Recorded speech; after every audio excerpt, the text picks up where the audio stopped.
Salut tout le monde, je se retrouve avec une nouvelle vidéo qui va être une deck profile d'un deck Evil Twin, Headlish, Dogmatica. Alors avant de commencer, je tiens à préciser que les Dogmatica sont pas obligatoires dans le deck, c'est juste une variante du deck, et du coup je vous la présente quand même, mais prenez en compte que j'ai mis des cartes de remplacement au cas où. Donc si vous n'avez pas les Dogmatica, cette profile peut quand même vous correspondre. Evil Twin, c'est un archétype qui est très fort face au deck contrôle, on peut le comparer à Salamangreat mais avec une moins grande toolbox, et avec plus de one card combo. Donc ça a ses avantages, ça a ses inconvénients. En l'occurrence, face au control deck, je trouve ça vraiment très fort, peut-être même meilleur que ça là en termes d'engine. Mais du coup, ça a des lacunes face au combo deck. Donc ce deck profile sera orienté vers battre les control decks. C'est pour ça qu'on l'associe avec Headlish. À la fin de cette vidéo, si vous l'avez aimé, vous pouvez la liker. N'hésitez pas à vous abonner à la chaîne si le contenu vous plaît en règle générale. Voilà, vous pouvez checker dans le commentaire le lien de la boutique, etc. Vous connaissez. On va pouvoir attaquer la deck profile maintenant. Pour le main deck, on va commencer par les cartes Evil Twin avec un playset de Kiskill. On va jouer énormément d'Evil Twin dans le deck, hein, donc on joue évidemment les deux noms x3, et donc évidemment Lila qui suit. Hein. On joue pas deux fois l'une, deux fois l'autre, trois fois l'une, trois fois l'autre. Nous, notre but, ça va être toutes les mains d'avoir un des monstres à invoquer. Au moins un. Limite, on aime bien en avoir deux pour avoir un follow-up pour le prochain tour. Donc, en règle générale, on va essayer de jouer à un assez gros ratio Devil Twin. Et donc, un assez gros ratio Devil Twin, c'est évidemment entre 9 et 12. Moi, je suis passé, enfin, j'ai décidé d'en jouer 12. Je vais vous présenter les 6 autres exemplaires. Donc, la meilleure Devil Twin que vous pouvez toucher, c'est l'accueil. Alors la meilleure, entre parenthèses, en tout cas on veut jouer accueil. Est-ce que ça vaut la peine, au lieu de jouer Signet, de jouer la magie d'archétype? Je ne pense pas. Mais en tout cas, avoir des accueils, c'est assez sympa. Je vais vous expliquer les mathématiques derrière d'ici une seconde. Laissez-moi juste mettre les Signet Mining. Voilà. Donc ça, c'est les 12 Evil Twin qu'on joue. 12 Evil Twin, ça nous donne 85% de chance d'en open une dans nos 5 premières cartes, donc en go first. Et ça nous donne environ 47% de chance d'en open 2. Dans ces 47% de chances d'en open 2, on va avoir un quart qui va être des accueils, et on ne veut pas que la moitié soit des accueils, parce que accueil est une meilleure carte qu'une normal summon, seulement lorsque on s'est déjà pris une entrap. Et dans le format, il n'y a pas assez d'entrap pour que accueil soit autant privilégié que ça.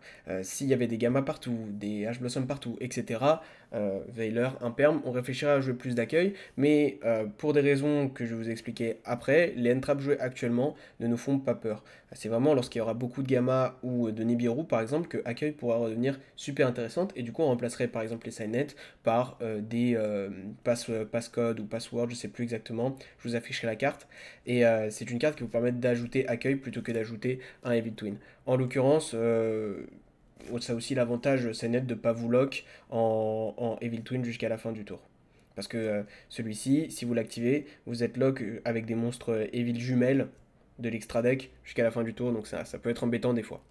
Voilà pour les Evil Twin. Donc comme je vous l'ai dit, en gros, vous voyez qu'il n'y a pas de mauvaise carte, c'est-à-dire entre parenthèses, lorsque vous allez jouer ça là, par exemple, eh ben, vous allez jouer des Spinny, des Jaguars, vous voyez, toutes ces cartes-là qui sont pas forcément les meilleures cartes de l'archétype, mais que vous avez besoin de jouer pour que votre archétype tourne. En fait, Evil Twin, vous avez juste besoin d'une Evil Twin pour jouer, et vous avez 12 accès à des Evil Twin, donc évidemment c'est plus stable, mais par contre c'est un peu moins puissant.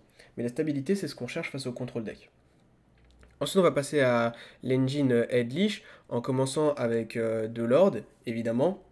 Alors, pourquoi 2 et pas un ou 3? C'est pas une carte qu'on veut open dans notre main du tout, donc on la joue pas x3, et on a besoin d'avoir un Lord en plus au cas où si on se le fait bannir, ou alors si on l'open en main et qu'on veut quand même activer Sanguine, ou des setups comme celui-ci. C'est juste une très bonne carte de grand game. Le deuxième exemplaire, il arrive pas seulement lorsque tu te fais gérer le premier, mais aussi des fois juste quand tu as besoin de tenter un OTK ou de mettre plus de monstres sur le board. En avoir un deuxième, ça aide énormément, c'est pour ça qu'on en joue deux. Donc pas de question de ouais, on veut l'open mais pas trop, c'est pas du tout ça. Ensuite, toujours dans l'engine Headlish, on joue 3 Headland. Alors, Headland, je les mets avec les Lords parce que c'est exactement la même carte. Hein. Lorsque tu open Headland, c'est comme si tu allais open Lord. Du coup, on joue pas réellement 2 Lords, mais on joue 5. Mais Headland peut être aussi une autre carte si on a besoin, puisqu'elle peut aller chercher des Golden Land. C'est juste une très très bonne carte dans le deck. C'est très certainement la meilleure carte Headlish et l'une des raisons pour laquelle Headlish est aussi fort. Lorsque tu vas open Headland, dans ce deck-là en plus, elle va être encore plus puissante, puisque ton combo de base te permet de la détruire. C'est-à-dire qu'une Evil Twin plus une Headland, ça te fait un setup vraiment fou. Je vous montrerai ça dans la seconde partie de la vidéo. Ensuite, toujours dans les headlish, on a les pièges. Alors, vu que je vous ai dit, hein, c'est une liste faite pour battre les contrôle deck, du coup, on joue le maximum du grind game, donc 3-3-3. Alors, ça peut étonner certains que je ne joue pas...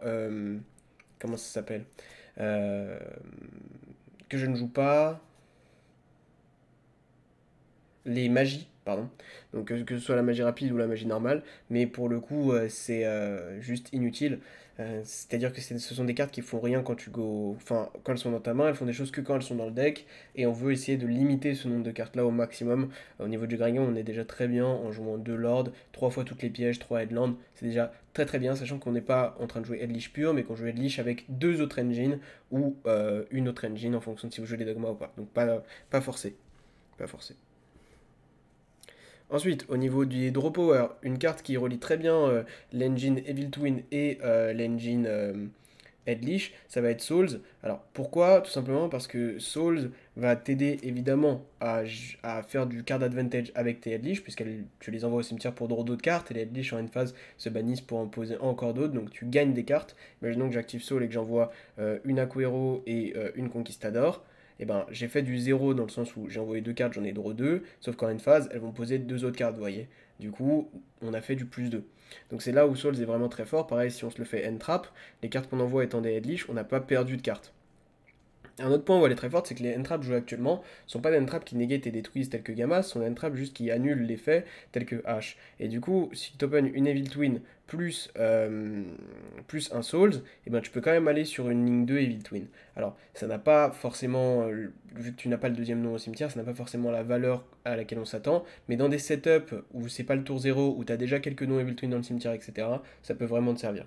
Donc c'est pour ça que Souls, c'est une bonne carte dans le deck. Ça peut te servir de body pour tes combos ou, comme partout, de carte de consistency.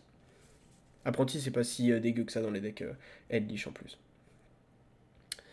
En Entrap, on va juste jouer 3 H Blossom parce que le seul deck combo du format, enfin il y en a deux, mais le seul vrai deck combo du format c'est Dritron. Datascape est juste un Dritron moins fort. Mais avec cette liste là, avec Twin, ça va être très compliqué pour vous de battre Dritron. Je vous ferai une deck profile d'un deck qui bat Dritron très bientôt, certainement la semaine prochaine, pour montrer à vos potes un petit peu, vos potes qui jouent Dritron là et qui font les malins, que vous aussi vous pouvez jouer des combos decks. Je vous montrerai un deck super intéressant la semaine prochaine. En tout cas, Ash Blossom c'est une entrap qui fonctionne très bien avec les headlish, c'est une entrap qui est très forte face au contrôle et qui est correcte face au combo aussi, donc on la joue évidemment, c'est juste très très fort. Alors à partir de là, c'est à partir de maintenant pardon, qu'on va avoir 2 versions du deck, puisqu'on va avoir la version de Dogma et la version sans les Dogmas. Je vais d'abord vous présenter la version avec les Dogmas et je vais vous montrer les cartes avec lesquelles je les remplace juste après. Donc si on joue les Dogmas, on joue 3 Nadir et une Ecclesia. Donc vous voyez, c'est une toute petite base et l'idée, c'est vraiment juste de pouvoir faire des dogmas après avoir fait vos Evil Twin. Lorsque vous allez draw accueil, faites gaffe, vous êtes bloqué de l'extra en Evil Twin.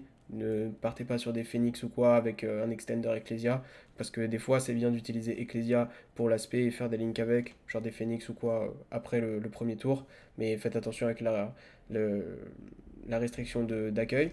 Bref, en tout cas, on joue qu'une seule Ecclesia pour que les 3 Nadir aient une target. Et pourquoi qu'une seule? Parce que c'est pas une carte qu'on veut draw. Nous, ce qu'on veut vraiment, c'est profiter de la puissance de Nadir. Et c'est tout. On veut pas draw juste Ecclesia, parce que juste Ecclesia, ça fait uniquement sentence. Alors que Nadir, ça fait un effet en plus, puisqu'on peut envoyer un monstre de notre extra deck au cimetière. On joue pas énormément de cartes d'extra deck pour ça, mais c'est vraiment suffisant. D'autant plus que Nadir n'est pas tutorisable par Ecclesia, évidemment, donc c'est pour ça que c'est important d'en jouer 3. Et elle vous permet de la récupérer du cimetière aussi. Donc une fois que votre Ecclesia se fait gérer, si vous piochez une autre Nadir, vous avez déjà une target dans le cimetière. C'est pas assez important d'open Ecclesia seul. Ecclesia n'est pas assez forte pour qu'on en joue 3. Donc on joue une seule target. Toujours dans les Dogmatica, on joue 3 sentences. 3 parce que c'est juste une très très bonne carte face au combo, une très très bonne carte face au contrôle. On veut avoir le plus de chances possible d'aller la tuto. Et donc bah, évidemment 3, voilà. Donc c'est Sentence donne accès à Ecclesia en envoyant H-Dragon. Donc ça je vous montrerai ça dans l'extra deck. Donc ça c'est notre engine Dogmatica comme vous pouvez le voir. 7 cartes. Et ce sont des cartes qu'on joue uniquement pour essayer de gagner face à combo quand on go first. Donc si vous voulez les remplacer par d'autres cartes, il va falloir les remplacer par des cartes qui vous font gagner face à combo quand vous allez first. Logique. Donc je les ai remplacés par des Entrap, tout en prenant en compte que l'engine Ecclesia, enfin l'engine Dogmatica, pardon, sont des cartes qui sont quand même très convenables face à combo, même plus que très convenables. Donc si vous voulez les remplacer, il faut prendre ces deux paramètres-là en compte, essayer, enfin des cartes qui sont importantes face à combo et qui ont quand même une utilité face à contrôle. Pour ça, quoi de mieux que Callby contre les Dritron, contre les Headlish, contre les Altarges, contre les Salah, contre tout le monde. Maître des crânes, pareil, utilité face à tous les decks, et Didi Crow. Je pense que ce sont les end-traps qui sont les meilleurs face au type de deck qu'on a dit là, qui couvrent. Ce sont les meilleurs end-traps qui couvrent un peu le format. C'est-à-dire que si vous allez rajouter des cartes comme Gamma ou quoi, ça va être des cartes qui vont être bonnes que contre certains match-up, pardon. Et donc, bah évidemment, vous allez vous retrouver avec des mains un peu mauvaises face à d'autres match-up, et votre deck il est fait vraiment pour couvrir un peu tout. C'est un deck qui a vraiment beaucoup d'interactions, ça va être des games sur 3 à 4 tours, donc c'est vraiment intéressant à jouer. Et donc évidemment ces cartes-là m'avaient l'air d'être les meilleures. Ensuite, l'extra deck. Alors l'extra deck c'est assez simple, on n'a pas énormément de place donc on fait avec et du coup on a adapté un peu ça. Vous remarquerez que je ne joue pas Abkalon avec le combo qui prend en compte Abkalon et Ariel pour pouvoir bannir des cartes du cimetière adverse avec Punishment. C'est quelque chose que vous pouvez ajouter mais moi je pense que Ariel est trop une brique pour être jouée, elle ne fait vraiment rien en main. Après, vous pouvez tenter de faire des choses avec, mais vous avez vraiment besoin de votre normal summon dans ce deck là, donc c'est vraiment embêtant. Plus que dans des decks comme Headlish Dogma, où vous avez moins besoin de votre normal summon, parce que vous allez souvent open des mains sans normal summon, ayant que 4 normal summon dans le deck. Là, vous en avez beaucoup plus, donc c'est pas possible pour moi de jouer Ariel malheureusement. Mais on joue quand même d'autres choses. On joue évidemment en Evil Skill, enfin pardon, en Evil Twin. On joue 3 de chaque couleur. Pour commencer votre combo, tour 0, vous allez en utiliser 6. Pardon, vous allez en utiliser 3. Et après, pour refaire un combo, vous allez en utiliser une seulement. Donc ça vous fait, vous voyez, pas mal de grind game. La première fois, vous allez invoquer une rose qui va faire une bleue pour refaire une rose derrière. Et d'ailleurs, vous aurez besoin que de faire par exemple une rose pour réinvoquer une bleue. Puis vous irez sur des Play Nightmare, la bleue réinvoquera la rose du cimetière, etc., etc. Donc vous voyez que vous avez un très bon grind game en en jouant que 6 entre parenthèses. Mais c'est largement suffisant. Vous pouvez même réfléchir en cut si vraiment vous êtes déterminé à créer de la place dans votre extra deck. Toujours en toolbox avec. Maintenant en toolbox avec les monstres Cybers, le fait que ce soit des Cybers, vous pouvez jouer Linguribo qui est une très très bonne carte. Alors faire attention au niveau des locks, il y a des fois où vous pouvez pas faire Linguribo.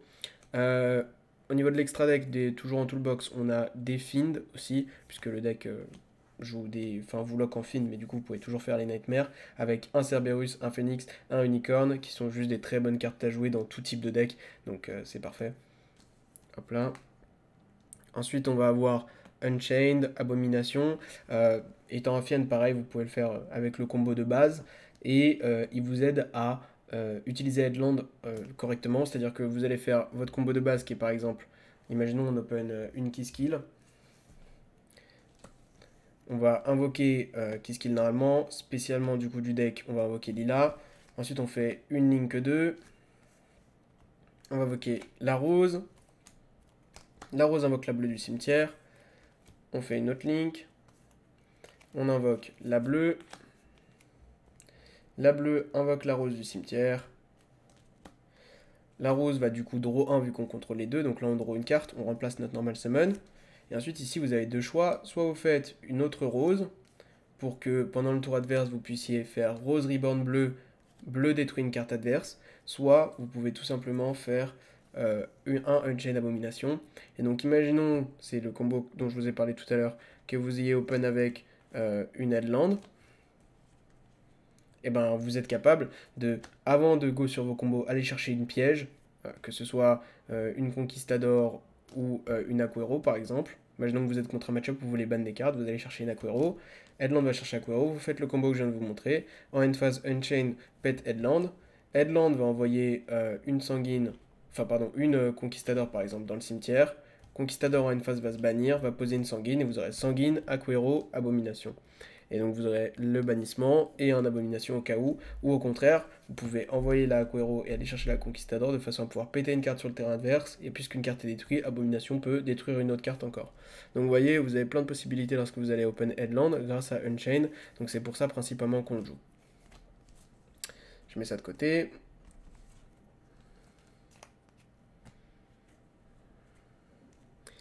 Ensuite, on va jouer un Access Code. Pardon. Ensuite, on va jouer un Access Code, toujours pour la toolbox. On va jouer un Omega, une N-Test que je n'ai pas, désolé, ils sont chez So, et un Titanic Lad. Donc ce sont des cartes qu'on joue principalement pour l'engine Punishment Nadir, enfin totalement, tout simplement pour l'engine Punishment Nadir. On ne veut pas prendre trop de notre extra deck pour ça parce que on utilise notre extra deck pour notre engine Evil Twin, donc, et nos pièges aussi Headlish. Donc c'est important quand même qu'on ait une toolbox assez grande et surtout que c'est suffisant. On va très peu souvent aller résoudre plusieurs punishments ou plusieurs nadirs dans le même duel. Et si on le fait, on peut toujours envoyer Omega quand on go first, par exemple, pour reshuffle des trucs, ou alors même juste Omega remet une test pour pouvoir refaire une test pendant un prochain tour ou quoi. Donc c'est largement suffisant, je pense, ici. Au niveau du side deck, on a un Red Reboot, un Feather Duster, un Pancratops, et ensuite on joue 3 Evenly Match. Alors l'idée c'est de jouer 6 pet MP en going second, pour en avoir à peu près un peu plus de 50% de chance d'en toucher un. Surtout pour les heavy back row decks tels que Altergeist ou Headlish Pure. Contre le reste, on n'a pas forcément besoin de jouer des cartes aussi fortes, mais c'est vraiment important pour les decks qui jouent des posés tels que Jugement ou quoi, de pouvoir faire craquer les jugements ou autres. Donc des bonnes cartes. Ensuite, on joue Order et Golden Land Forever pour quand on go first. Pourquoi ces deux cartes-là? Tout simplement parce que vous allez avoir besoin d'annuler des cartes telles que Lightning Storm, Heavenly, Feather Duster, j'en passe. Et Order est juste une très bonne carte quand vous allez premier face à tous les decks. Et Golden Land Forever est un moyen assez rapide avec le deck d'avoir accès à une negate qui peut negate des cartes telles que Lightning Storm ou autre. Puisque c'est une counter trap qui fonctionne très bien avec le deck. Et vu que vous avez Headland qui a des bonnes interactions avec les Evil Twin, vous avez plus souvent accès à cette carte-là que d'habitude. Ensuite, contre les decks combo, on va ajouter Driver, Gamma et Lancea. Alors, ce sont les end-traps qui sont les meilleurs face à Datascape. Je pense que Dritron, malheureusement, le deck, comme je vous l'ai dit, c'est pas possible de battre Dritron avec. Donc, on va focus un deck autre qui est Datascape au cas où. Lancea, c'est juste pass turn quand vous allez la draw, à part s'il a des 3-4 cartes combo. Sinon, en régional, ça va faire le café. Et Gamma, si vous l'activez face à Lulu, c'est vraiment cool. Donc, voilà pour l'end-trap. Au final, mon avis général sur le deck, c'est que vous allez beaucoup vous amuser en le jouant.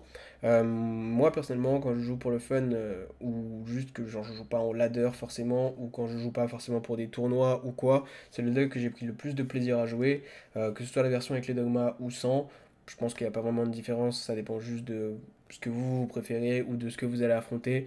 Mais les Evil Twins, je les aime beaucoup, donc ça me tenait à cœur de faire du contenu dessus, même si je sais que les gens en ont marre d'être leash, mais je pense que le deck vaut le détour, honnêtement. Vous pouvez tenter de le jouer sur Dueling Book, de vous entraîner avec, ou si vous avez les cartes, de le jouer IRL. Les cartes, en tout cas certaines de ces cartes-là sont disponibles sur la boutique. Si vous voulez aller faire un tour, n'hésitez pas. On se retrouve bientôt pour une prochaine vidéo. Prenez soin de vous. Ciao!